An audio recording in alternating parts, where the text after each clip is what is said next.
આઝાદીના 77 વર્ષ પૂરા થવા જઈ રહ્યા છે ત્યારે 15મી ઓગસ્ટ એટલે સ્વતંત્રતા દિવસ અને સ્વતંત્રતા દિવસના દિવસે ધ્વજારોહણ કરવામાં આવે છે અને રાષ્ટ્રીય ધ્વજને સ્તંભ પર નીચેથી ઉપર ચડાવવામાં આવે છે તો તેને ધ્વજારોહણ કહે છે।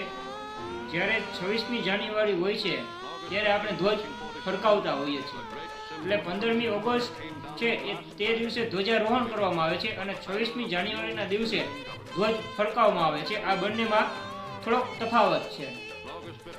15મી ઓગસ્ટ 1947ના રોજ બ્રિટિશ રાજ એટલે કે અંગ્રેજોના ઝંડાને નીચે ઉતારવામાં આવ્યો અને ભારતીય તિરંગાને ઉપર ચડાવવામાં આવ્યો હતો।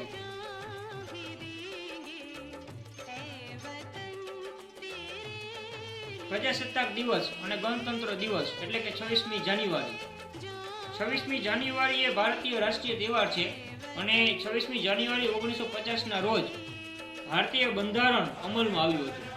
26મી જાન્યુઆરીના દિવસે ઝંડાને સ્તંભ ઉપર પહેલેથી જ બાંધીને રાખેલો હોય છે અને પછી તેને ફરકાવવામાં આવે છે।